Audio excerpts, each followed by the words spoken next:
Hello students, welcome to science institute. आज हम बात करेंगे टक्कर के सिद्धांत पर, कोलिजन थ्योरी पर। होती क्या है, देखो कोलिजन थ्योरी अलग अलग तरह की थ्योरी होती थी जिसमें से मैंने पहले पढ़ा दी आप लोगों को। आज हम बात करेंगे टक्कर के सिद्धांत पर। देखो इसमें करने क्या वाले हैं। इस थ्योरी के अनुसार किसी भी अभिक्रिया का वेग उसके अभिकारक अणुओं के मध्य होने वाली टक्करों की संख्या पर निर्भर करता है। अब मैंने इस यूनिट के अंदर कई बार आप लोगों से बोला है कि हमेशा वेग टक्करों पर निर्भर करता है। अगर किसी भी रासायनिक अभिक्रिया में अगर टक्करें बढ़ जाती है, कोलिजन्स इंक्रीज हो जाती हैं, तो उसका रेट भी इंक्रीज हो जाता है। ऐसा हमने बार बार बोला है, इसलिए इस पूरी की पूरी यूनिट में आज हम उस चीज को प्रूव करने वाले हैं कि वास्तव में रियलिटी में जो कोलिजन्स है और डायरेक्टली प्रोपोर्शनल होगी रेट के। मतलब जब जब कोलिजन्स बढ़ेगी तब तब रेट बढ़ेगा, वेग बढ़ेगा। तो इस सिद्धांत का पहला पॉइंट कहता है क्या कि इस सिद्धांत के अनुसार अभिकारक अणुओं को कठोर गोले की भांति माना गया है। हमेशा अभिकारक अणु कैसा भी हो उसको कंसिडर ही नहीं करना है। वो जैसा भी होगा हमेशा उसको कठोर गोला माना जाएगा, हार्ड स्फीयर कंसिडर किया जाएगा। ये पहला पॉइंट है। दूसरा पॉइंट कहता है कि अभिक्रिया का वेग टक्करों की संख्या पर निर्भर करता है। Rate depends on number of collisions. मतलब जितनी ज्यादा नंबर ऑफ कोलिजन्स होंगी उतना ही ज्यादा उसका रेट होगा।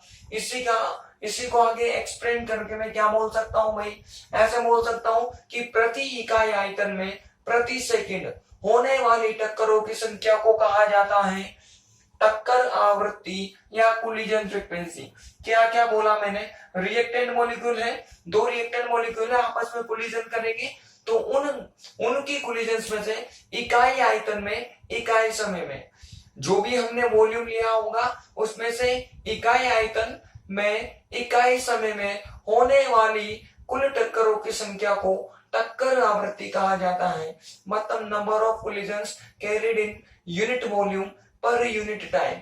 यूनिट वॉल्यूम में यूनिट टाइम के अंदर जो भी नंबर ऑफ कोलिजन्स होंगी उनको कहा जाता है टक्कर आवृत्ति, और इसे रिप्रेजेंट किया जाता है जेड के द्वारा। ठीक, तो रेट डिपेंड करेगा कोलिजन्स पर। उसको आगे हम अच्छा करके बोल सकते हैं कि इकाई आयतन में, इकाई समय में होने वाली टक्करों की संख्या, नंबर ऑफ कोलिजन्स को क्या बोलोगे आप, टक्कर आवृत्ति बोलोगे या कोलिजन फ्रीक्वेंसी बोलोगे। आगे आगे देखो क्या है। अब देखो टक्करों के समय हर अणु अलग अलग तरीके से टक्कर कर सकता है। मैं दो चीजें आप लोगों को एक्सप्लेन करता हूं। माना कि ये दो रिएक्टेंट मॉलिक्यूल ए तथा बी है, इन्होंने माना कि ये ए इस दिशा में गति कर रहा है और ये बी इस दिशा में गति कर रहा है, तो होगा क्या, इस समय होगा क्या भाई, दोनों में ये दोनों ऐसे मूव कर रहे थे। यहाँ पर ए था, यहाँ पर ए था, यहाँ पर भी था। इन्होंने ऐसे मूव की और आपस में टक्कर कर ली। कैसे, ऐसे मूव करके टक्कर की। एक बार तो मैंने ऐसे करवाई और एक बार मैंने, ये दोनों एक दूसरे के सामने टक्कर कर रहे और ऐसे टक्कर कर ली। तो दोनों का अभिविन्यास अलग है, दोनों का ओरिएंटेशन डिफरेंट है। इसका ओरिएंटेशन डिफरेंट है और इसका ओरिएंटेशन डिफरेंट है। तो टक्कर का सिद्धांत कहता है कि टक्कर के समय जो रिएक्टेंट मॉलिक्यूल है वो करेक्ट ओरिएंटेड होना चाहिए, मतलब सही से उसका अभिविन्यास होना चाहिए। अगर किसी भी अणु का सीधी दिशा में टक्कर होती है, जो अणु सीधी दिशा में टक्कर करते हैं, मतलब ऐसे करके टकराते हैं, ऐसे अणुओं के मध्य होने वाली टक्करों को कहा जाता है प्रभावी टक्कर। जो ऐसे करके टकराएंगे इनकी टक्कर तो होगी लेकिन इनको प्रभावी टक्कर नहीं बोला जाएगा, अफेक्टिव कोलिजन्स नहीं बोला जाएगा। अब क्या डिफरेंट है अफेक्टिव कोलिजन और नॉर्मल कोलिजन में? जितनी भी प्रभावी टक्करें होती हैं उनसे सक्रिय ऊर्जा के बराबर ऊर्जा प्राप्त होती है। कोई भी रिएक्टेंट मॉलिक्यूल है, माना कि उसकी एनर्जी पहले कम थी, जैसे ही वो प्रभावी टक्कर करेगा, सामने से कोलाइड करेगा, तो उसको एक्टिवेशन एनर्जी मिलेगी, सक्रियण ऊर्जा मिलेगी, और ऐसा अणु आसानी से रिएक्शन में पार्टिसिपेट कर लेगा क्योंकि वो ग्राफ को आसानी से पार कर जाएगा। लेकिन अगर वो ऐसे टक्कर करता है तो ये इफेक्टिव कोलिजन नहीं है। प्रभावी नहीं होने के कारण मिलने वाली ऊर्जा का मान कम हो जाता है। एनर्जी उसको मिलेगी लेकिन कम मिलेगी एक्टिवेशन एनर्जी के कंपेयर में। जब कम ऊर्जा होगी एक्टिवेशन एनर्जी से तो ऐसे मॉलिक्यूल रिएक्शन में पार्टिसिपेट नहीं करते। ये फर्क होता है प्रभावी और अप्रभावी टक्करों में। तो जितनी भी प्रभावी होगी वो सारे के सारे रिएक्टेड मॉलिक्यूल रिएक्शन में पार्टिसिपेट करेंगे और प्रोडक्ट का फॉर्मेशन करेंगे, मतलब अभिक्रिया में भाग लेंगे और प्रोडक्ट का निर्माण करेंगे। लेकिन जो दूसरी टक्करें होंगी उनमें एनर्जी कम होने के कारण वो प्रोडक्ट का फॉर्मेशन नहीं कर पाएंगी। मतलब टकराते समय अणु सही से ओरिएंटेड होने चाहिए, राइट ओरिएंटेड होने चाहिए, करेक्ट ओरिएंटेड होने चाहिए। ये कहता है टक्कर का सिद्धांत। इन सब बातों को मिलाकर आर्हेनियस ने, मतलब इन सभी बातों को मिलाकर या इन सभी अभिग्रहितों के आधार पर एक समीकरण का निर्माण किया जा सकता है। उस समीकरण को कहा जाता है टक्कर के सिद्धांत की समीकरण। क्या समीकरण है भाई? देखो भाई, किसी भी अभिक्रिया का वेग को लिखा जा सकता है कैसे? अब के क्या है यहाँ पर? रेट कांस्टेंट है, वेग नियतांक है। इसको लिखा जा सकता है जेड इंटू क्यू से। यहाँ पर जेड क्या होगी? कोलिजन फ्रीक्वेंसी, टक्कर आवृत्ति क्या होती है हमने समझ ली। लेकिन क्यू क्या होती है? प्रभावी टक्करों का अंश, मतलब फ्रैक्शन ऑफ इफेक्टिव कोलिजन्स। अभी मैंने प्रभावी टक्कर समझाई थी। अब अंश का क्या मतलब हुआ? माना कि किसी भी रिएक्टेंट मॉलिक्यूल के मिक्सचर में, उनके मिश्रण में कुल 100 टक्करें हुई। उन 100 टक्करों में से 30 ने तो ऐसे करके टक्कर की और 70 ने ऐसे करके टक्कर की। तो ये तो नॉर्मल होगी और ये इफेक्टिव हो गई, प्रभावी होगी। अगर हमें इसकी भिन्न निकालनी हो, फ्रैक्शन निकालना हो, तो कैसे निकालेंगे? 30 तो नॉर्मल थी और 70 इफेक्टिव कोलिजन्स थी। तो निकालूंगा कैसे भाई? मैं 70 अपॉन क्या हो जाएगा? 100 हो जाएगा।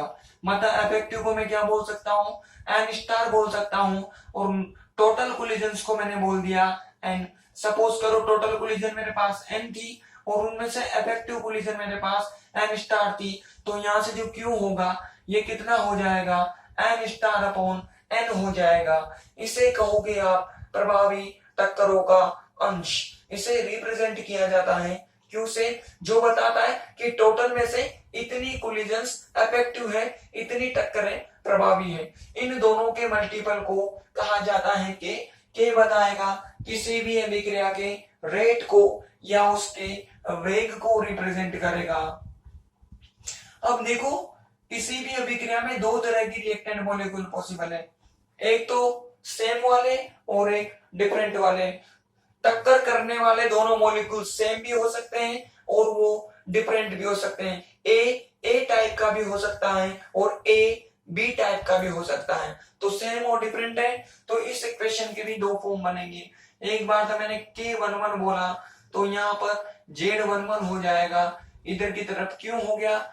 जब मैं डिफरेंट की बात करूंगा, माना कि पहला 1 टाइप का तो सेकंड वाला 2 टाइप का हो गया। तो इस कंडीशन में ये Z12 हो जाएगा और ये क्या हो जाएगा? क्यों हो जाएगा। ये इक्वेशन नंबर 1 और ये हो जाएगी इक्वेशन नंबर 2। अब हमें यहां से इस इक्वेशन में एक तो Z की वैल्यू पुट करनी है और एक Q की वैल्यू पुट करनी है। आई बात समझ में? हम दोनों ही कंडीशन लेके देखेंगे, जब दोनों सेम हो और जब दोनों डिफरेंट हो। तो सबसे पहले हम मान ज्ञात करेंगे इस Z का, कि Z को हम किस तरह से कैलकुलेट कर सकते हैं, किस तरह से मेजर कर सकते हैं। तो देखो भाई, Z 3 चीजों पर निर्भर करता है। पहली चीज, हम Z को पहले कैलकुलेट करना चाहते हैं। किसको? Z को कैलकुलेट करने का काम कर रहे। देखो, हमें ये भी कैलकुलेट करना है, ये भी करना है। पहले Z को करते हैं। पहली चीज, ये डिपेंड करता है।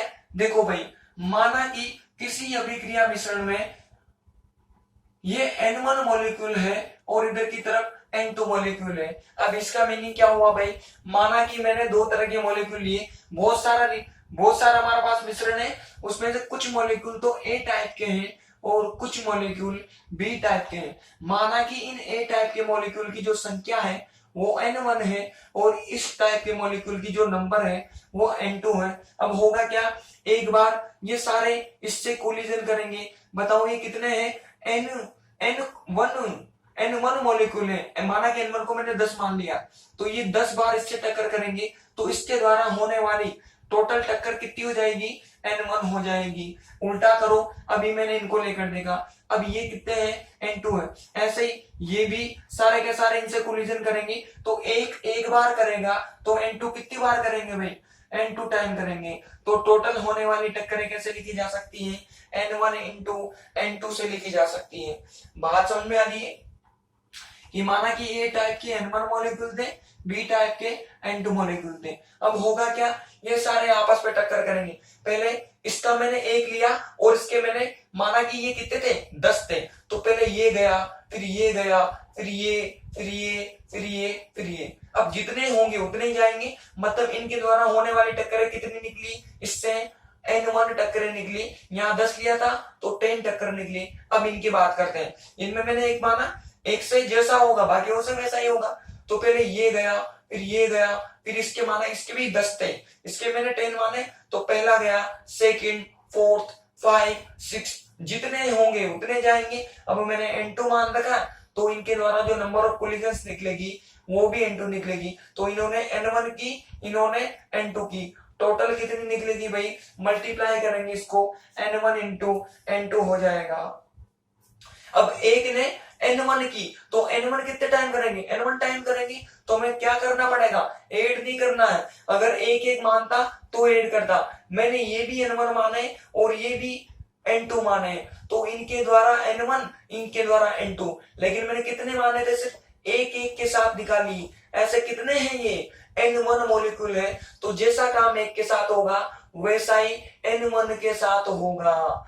तो हमें इनको क्या करना पड़ेगा, मल्टीप्लाई करना पड़ेगा, इसके द्वारा n1, इसके द्वारा n2, टोटल निकालनी है तो हमें मल्टीप्लाई करना पड़ेगा। मतलब यहां से जो z होगा, ये मैंने डिफरेंट मान रखा है, तो जो z12 होगा वो n1 इंटू n2 के डायरेक्टली प्रोपोर्शनल हो जाएगा।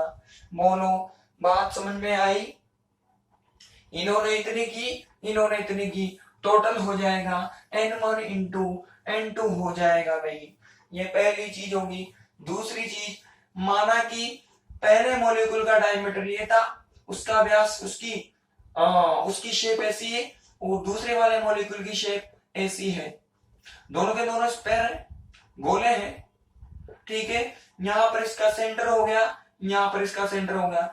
जब ये दोनों एक दूसरे से टक्कर करेंगे, माना कि ये ए टाइप का है, ये बी टाइप का, जब ये एक दूसरे से टक्कर करेंगे तो हमें ये कैसे दिखाई देंगे, बिल्कुल ऐसे दिखाई देंगे। इसकी परिधि इसको टच करेगी, इसकी सरफेस इसको टच करेगी, कुछ इस प्रकार से टच करेगी। अब बताओ, इस कंडीशन में जब ये प्रॉपर टच में हो, इस कंडीशन में इन दोनों के सेंटर के बीच की जो दूरी होती है उसे रिप्रेजेंट किया जाता है सिग्मा से, और इस सिग्मा को कहा जाता है, इस सिग्मा को कहा जाता है संगत व्यास, या इसको टक्कर व्यास भी बोलते हैं। टक्कर बोलो या संगत बोलो, बात एक ही है। इसको संगत व्यास भी बोलते हैं, और या इसको कोलिजन डायमीटर भी बोला जाता है भाई। इसको क्या बोलोगे आप, कोलिजन डायमीटर बोलोगे। जब ये प्रॉपर टच में हो तो इनके सेंटर की जो मिडिल डिस्टेंस होगी उसको सिग्मा से रिप्रेजेंट किया जाता है, और सिग्मा होता है संगत व्यास, कोलिजन डायमीटर। तो Z12 होता है यह इस सिग्मा स्क्वायर के डायरेक्टली प्रोपोर्शनल होता है।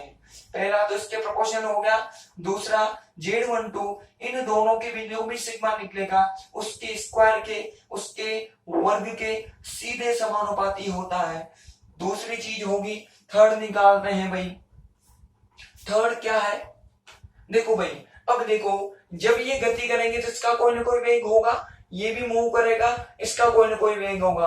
तो देखो हर समय एक जैसा वेग नहीं होता, कभी ये धीरे गति कर रहा है, कभी तेज, कभी धीरे, कभी तेज। तो ऐसे कंडीशन में हमें औसत निकालना हो, मतलब लगभग निकालना हो, जैसे कोई भी गाड़ी चलती है तो उसका क्या निकालते हैं हम, एवरेज रेट निकालते हैं। एवरेज स्पीड निकालते हैं। कभी हमने ब्रेकर पर हमने धीरे कर ली, फिर हमने तेज कर ली, फिर ब्रेकर पे धीरे कर ली, कोई आ गया तो धीरे कर ली। तो हमें जो गाड़ियां होती हैं उनका कौन सी स्पीड निकालनी पड़ती है, एवरेज स्पीड निकालनी पड़ती है।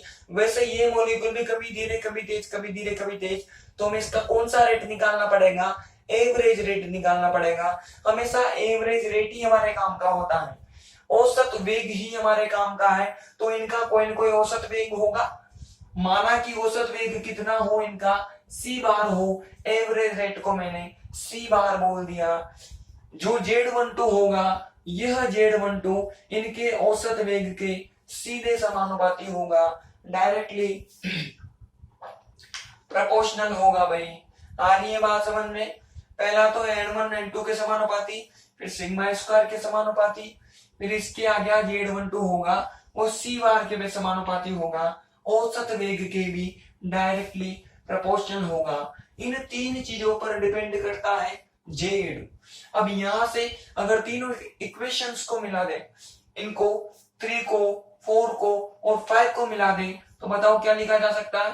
फ्रॉम इक्वेशन 3, 4 एंड 5 समीकरण 3, 4, 5 से लिखा जा सकता है कि जो Z12 होगा वो डायरेक्टली प्रोपोर्शनल होगा पहला किसके, N1 इंटू N2 के, उसके बाद में किसकी बारी आई, सिग्मा स्क्वायर की, उसके बाद में किसकी बारी आई, सी बार की। इन तीनों के डायरेक्टली प्रोपोर्शनल होगा।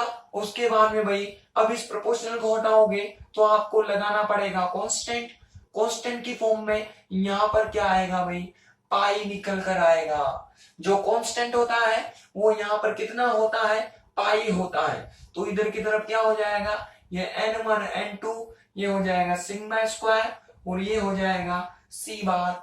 बोलो हमने क्या निकाल लिया, Z12 निकाल लिया। मतलब डिफरेंट मॉलिक्यूल जब कोलिजन करते हैं तो उनके बीच में कितनी कोलिजन फ्रीक्वेंसी है, जो टक्कर आवृत्ति होती है, हमने उसका मान निकाल लिया। एक काम तो हमने कर लिया, अब हमें कौन सा काम करना है, क्यू का काम भी करना है। ये हो जाएगी इक्वेशन नंबर 6। ठीक है भाई, ये होगी हमारी इक्वेशन नंबर 6। अब हम क्यू की बात करते हैं भाई। क्यू क्या हो जाएगा, अभी अभी मैंने क्यू बताया कि क्यू क्या होता है। क्यू होता है भाई प्रभावी टक्करों का अंश, प्रभावी टक्कर का अंश, fraction of effective collisions, effective collision। ठीक, इसकी वैल्यू कितनी होगी, Q इज इक्वल टू, माना कि प्रभावी टक्कर कितनी हो मेरे पास, N स्टार हो, टोटल कोलिजन्स कितनी हो, N हो। अभी अभी मैंने समझाया था, इनको जब सोल्व करते हैं तो ये इतना मिलता है हमें, e की पावर माइनस EA/RT। इसका डेरिवेशन सिलेबस में नहीं है, ये आपको डायरेक्ट लर्न करना है भाई। जब इसको सोल्व करते हैं तो इनका जो मान होगा, इनकी वैल्यू हमें मिलती है e की पावर माइनस EA/RT मिलती है। ये हो जाएगी इक्वेशन नंबर 7। अब 6 से और 7 से वैल्यू उठाकर कहां पुट कर दोगे आप, इक्वेशन नंबर 2 में पुट कर दो, K12 में पुट कर दो। तो लिख दो भाई फ्रॉम इक्वेशन 2, 6, 7। तो क्या हो जाएगा भाई, यहां से हमें वैल्यू मिलेगी K12 is equal to pi N1 N2 और ये हो जाएगा सिग्मा स्क्वायर सी बार और इधर की तरफ e की पावर माइनस EA/RT हो गया भाई। बोलो हो गया कि नहीं हो गया। अगर टक्कर भिन्न प्रकार के अणुओं में होती है, डिफरेंट मॉलिक्यूल्स में कोलिजन होती है और उनका हमें रेट कैलकुलेट करना हो, तो उसका रेट हमें कुछ इस फॉर्मूले से कैलकुलेट कर सकते हैं। पाई तो पता ही है, N1 N2 यहां से मिल जाएगा कि ये वाले कितने हैं और ये वाले कितने हैं। सिग्मा स्क्वायर उनके बीच क्या डायमीटर कितना है, सी बार है, उनका रेट, उनका एवरेज रेट कितना है, ई दे क्या है भाई एक्टिवेशन एनर्जी, आर तो गैस कांस्टेंट और टी क्या हो जाएगा, परम ताप हो जाएगा।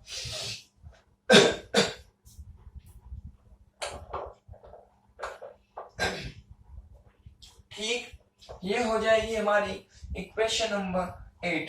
ये हमने क्या किया है भाई, डिफरेंट टाइप के मॉलिक्यूल्स में होने वाली कोलिजन्स के लिए अगर टक्कर डिफरेंट टाइप के मॉलिक्यूल में होती है और उनका हमें रेट कैलकुलेट करना हो तो हमें उसके लिए यूज करना पड़ेगा इस इक्वेशन को।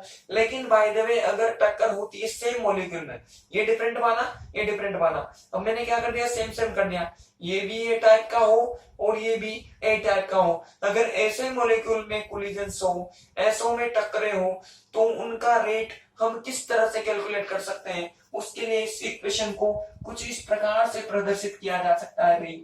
ध्यान से देखना, थोड़ा सा डिफरेंस है समीकरण में भाई। क्या डिफरेंस है बताओ, अगर सेम टाइप का होगा तो किससे लिखा जाएगा, K11 से लिखा जाएगा।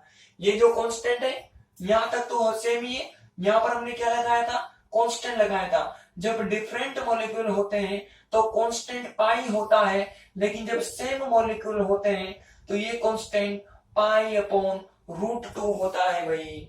आई बात समझ में। जब हम डिफरेंट की बात करते हैं तो कांस्टेंट पाई होता है, लेकिन सेम की बात करते हैं तो यहाँ पर कांस्टेंट पाई अपॉन √2 होता है भाई। अब देखो यहाँ तो डिफरेंट था, पहला N1 टाइप का था, दूसरा N2 टाइप का था, लेकिन यहाँ पर तो पहला भी N1 है और दूसरा भी N1 ही है, तो मैं इसको N1 को हटा के मैंने NN कर दिया। माना कि पहला N टाइप का हो, माना कि पहला N टाइप का हो और दूसरा वाला भी N टाइप का हो, ऐसे कर सकता हूं ना, यहाँ 1 1 भी कर सकता हूँ, 2 2 भी कर सकता हूँ, लेकिन मैंने बोला अब 1 1 का आएगा, जब दो होते हैं तो 1 और 2 लिखेंगे हम, जब एक ही तरह का है तो मैंने हटा दिया उसको, पहला N टाइप का हो और ये भी N टाइप का हो, तो मैं इनका क्या कर सकता हूँ भाई, स्क्वायर कर सकता हूँ, या फिर आप ऐसा भी कर सकते हो, दोनों N1 टाइप के हो तो दोनों क्या हो जाएंगे, स्क्वायर हो जाएंगे। ये भी गया, उसके बाद सिग्मा तो क्या रहेगा, सिग्मा रहेगा भाई, उसके लिए भी सेम ही है और इसके लिए भी सेम ही है। ये सी बार भी क्या रहेगा, सी बार ही रहेगा। और एवरेज रेट तो इनका भी होगा और इनका भी होगा, और यहाँ पर जो ई है वो भी बिल्कुल सेम रहेगा। आई बात समझ में।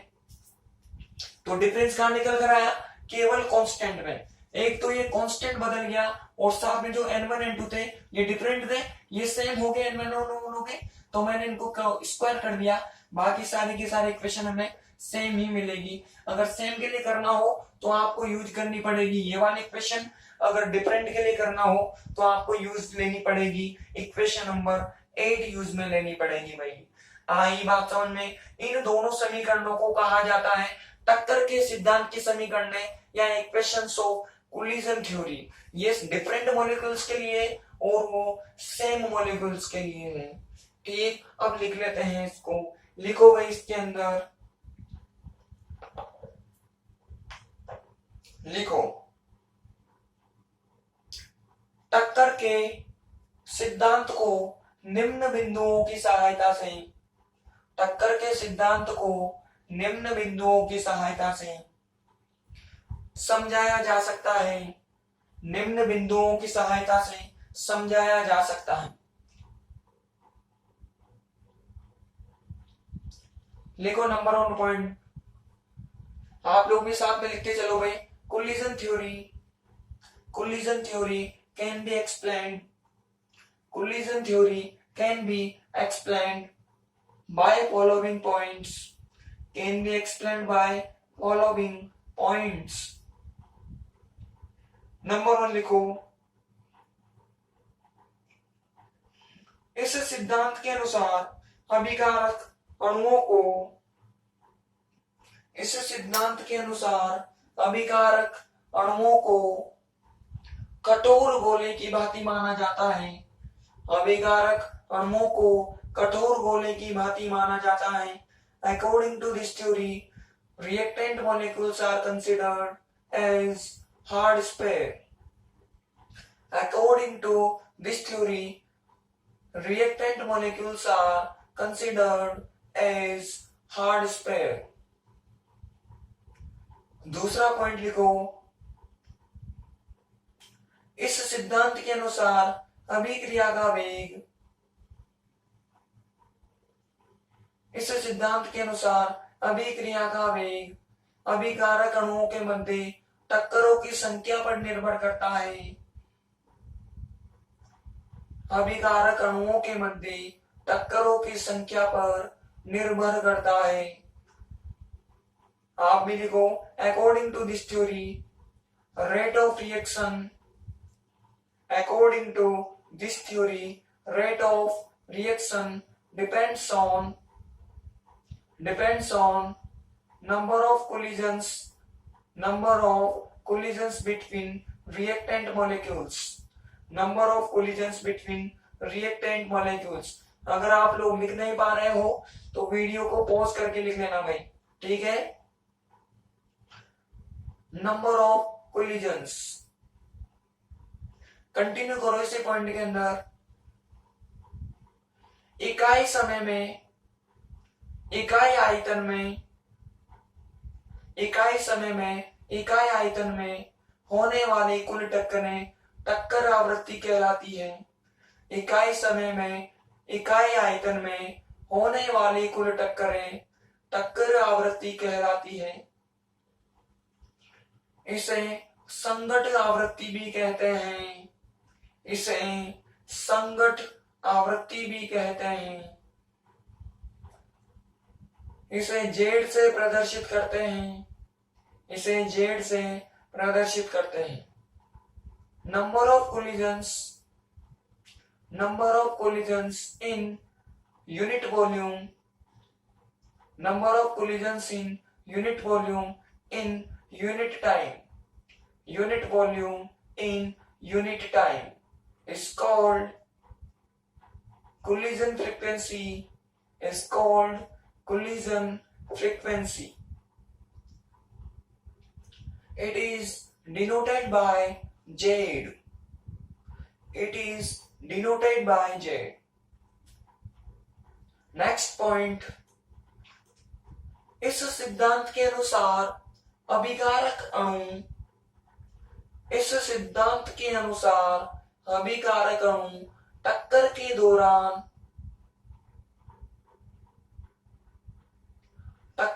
दौरान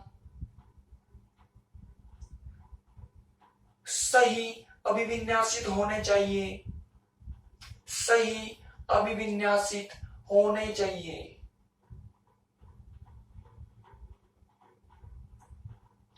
अर्थात जो अभिकारक अणु सीधे टक्कर करते हैं, अर्थात जो अभिकारक अणु सीधे टक्कर करते हैं उनके मध्य होने वाली टक्करें प्रभावी टक्करें कहलाती हैं।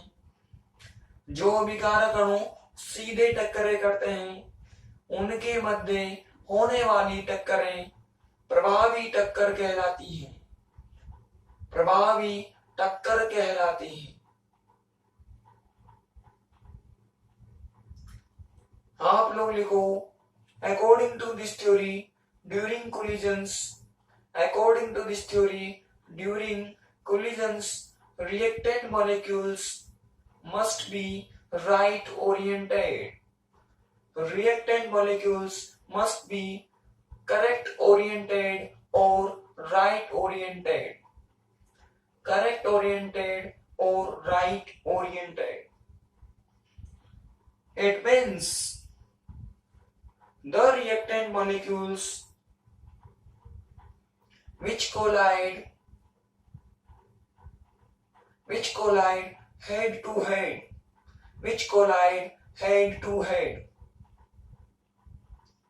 which collide head to head, these type of collisions are called effective collisions, these type of collisions are called effective collisions,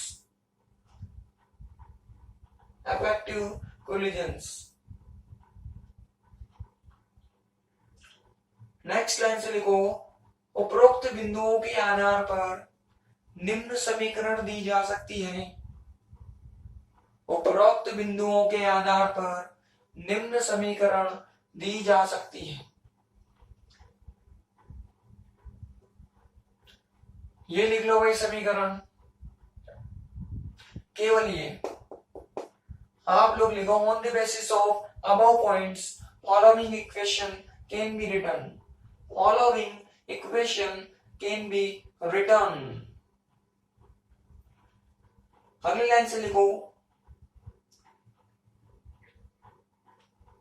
उपरोक्त समीकरण को समान उपरोक्त समीकरण को समान तथा असमान अणुओं के लिए समान तथा असमान अणुओं के लिए निम्न प्रकार से लिखा जा सकता है।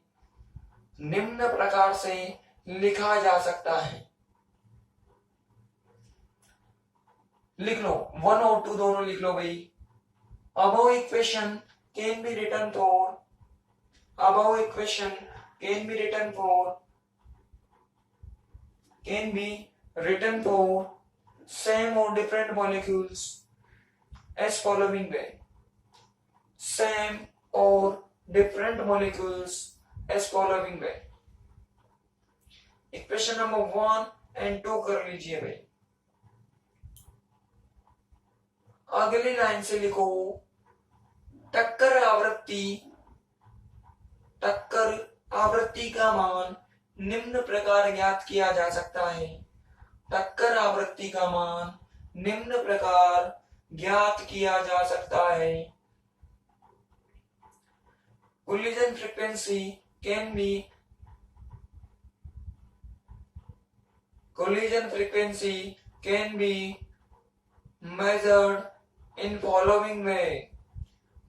measured in following way. Number 1 point लिखो टक्कर आवृत्ति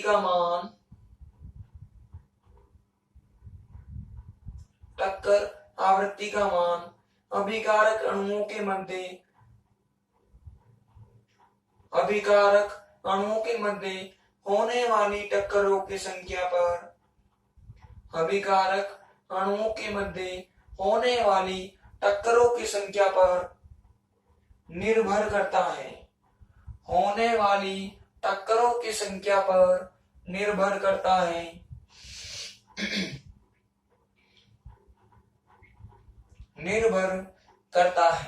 इक्वेशन नंबर 3 कर लो भाई। अब ये कैसे हुई मैंने आपको एक्सप्लेन कर दिया भाई। आप भी पहला पॉइंट लिखो कोलिजन फ्रीक्वेंसी डिपेंड्स ऑन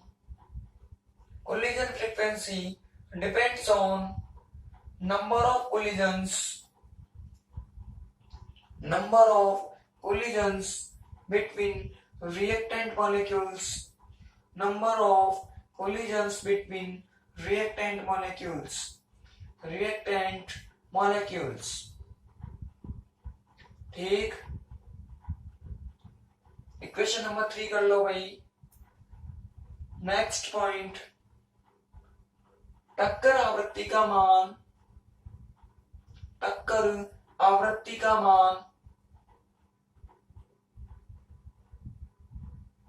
संगत व्यास पर निर्भर करता है।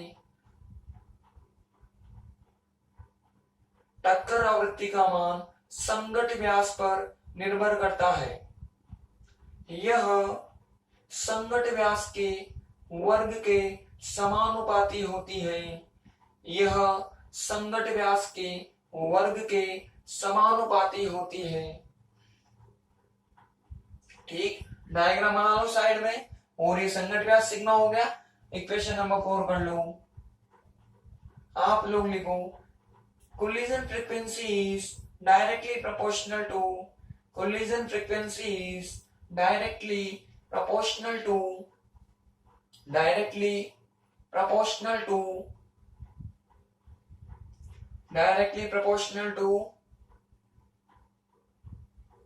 square of collision diameter. Square of collision diameter. collision diameter कर लो भाई। आप लोग भी, आप लोगों ने कर लिया होगा।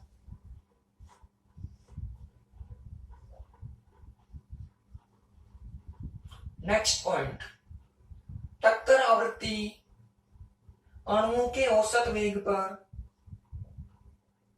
टक्कर आवृत्ति अणुओं के औसत वेग पर अणुओं के औसत वेग पर निर्भर करती है।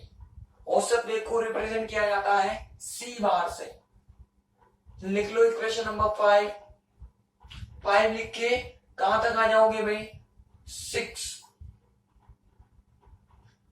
तक आ जाओ, वहां से लेके यहां तक कर लो। आप लोग लिखो collision frequency is directly proportional to collision frequency is directly proportional to average speed of reactant molecules, average speed of reactant molecules। कर लो 6 तक। करना कैसे है? वीडियो को पॉज करके 6 के नीचे लिखो भाई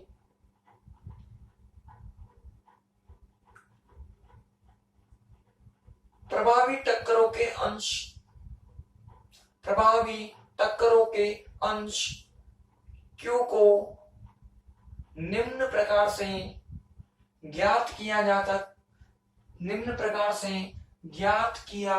जा सकता है। प्रभावी टक्करों के अंश Q को निम्न प्रकार से ज्ञात किया जा सकता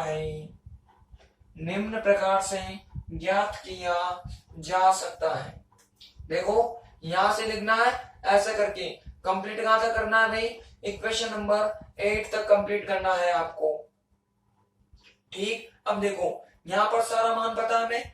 अगर हम सी बार की भी वैल्यू पुट करना चाहते हैं, ये जो सी बार है वो कितना होता है, तो आप इसको साइड में लिख लेना। कितना होता है भाई? ये होता है 8RT अपॉन पाई म्यू। अब देखो 8 क्या है पता?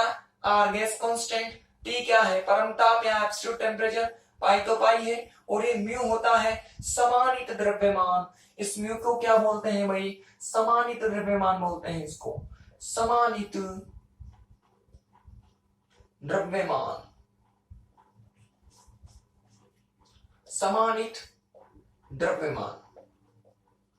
रिड्यूस्ड मास, इसका जो मान होता है वो कितना होता है? इसकी वैल्यू कुछ इतनी होती है भाई। ये जो म्यू होता है ना, इसकी वैल्यू इतनी होती है। ये हो गया m1 और ये m2 और ये हो जाएगा m1 प्लस m2। माना कि जो पहला मॉलिक्यूल था, ये वाला मॉलिक्यूल था, इसका मास m1 हो, इसका मास m2 हो, तो इसके लिए म्यू कैलकुलेट कर सकते हैं m1 m2 upon m1 plus m2। समानित द्रव्यमान या इसको रिड्यूस्ड मास भी बोलते हैं। रिड्यूस्ड मास, ठीक, रिड्यूस्ड मास भी बोलते हैं इसको। तो ये ब्रैकेट में लिख लेना, 8 तक करके वेर करके ये सब लिख लेना भाई। सामान्य जानकारी यहां तक कर लो, उसको मत करना। कर लो जल्दी, आप लोग लिखो इसके नीचे। Fraction of effective collisions can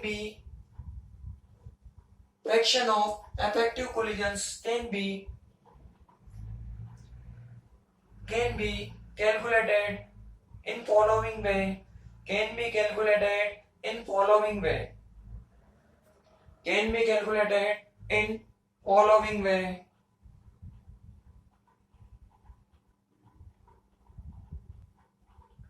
ठीक, कर लो भाई, कंप्लीट कर लीजिए आप लोग भी। यहां तक आप लोगों ने कर लिया होगा।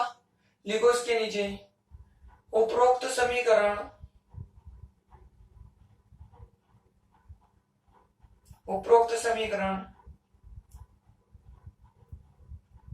समान अणुओं की स्थिति में,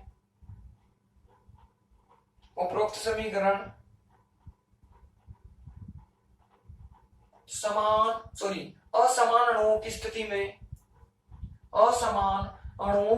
में टक्कर सिद्धांत की समीकरण कहलाती है। टक्कर सिद्धांत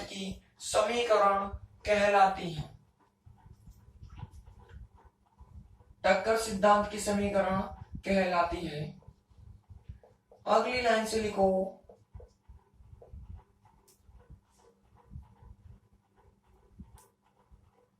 जब टक्कर समान अणुओं के मध्य हो, जब टक्कर समान अणुओं के मध्य हो, जब टक्कर समान अणुओं के मध्य हो, तो समीकरण 8 को निम्न प्रकार से प्रदर्शित किया जा सकता है।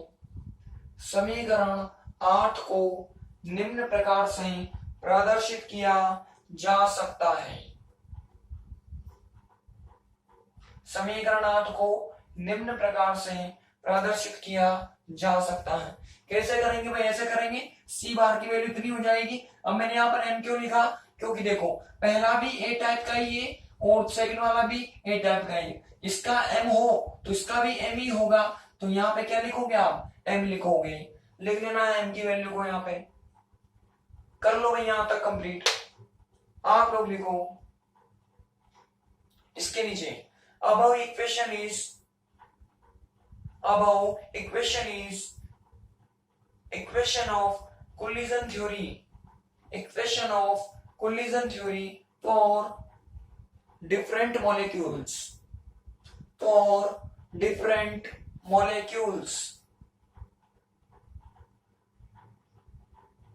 ठीक। अगली लाइन से लिखो above equation can be represented in following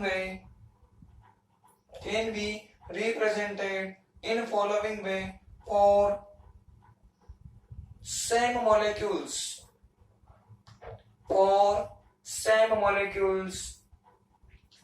कर लो इक्वेशन नंबर 9। आप लोगों ने कर ली होगी। लिखो उपरोक्त समीकरण समान अणु की स्थिति में, उपरोक्त समीकरण समान अणु की स्थिति में टक्कर सिद्धांत की समीकरण कहलाती है। समान अणु की स्थिति में टक्कर सिद्धांत की समीकरण कहलाती है। टक्कर सिद्धांत की समीकरण कहलाती है। ठीक। आप लोग भी लिख लो above equation is equation of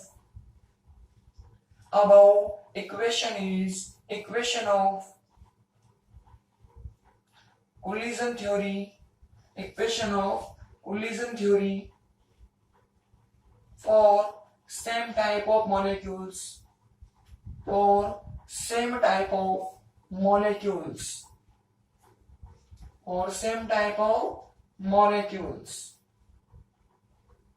ठीक। तो ये हो गया हमारा टक्कर का सिद्धांत खत्म। हम कल बात करेंगे इसकी कमियों पर, इसकी लिमिटेशंस पर, और उन लिमिटेशंस को किस तरह से रिमूव करके इसकी अगली थ्योरी बनाएगी, मतलब इसका जो मॉडिफिकेशन है वो किस तरह से किया गया। कल हम मॉडिफाई थ्योरी पढ़ेंगे और इसकी लिमिटेशंस को पढ़ेंगे। कुछ समझ में नहीं आया हो तो कमेंट करना भाई मुझे।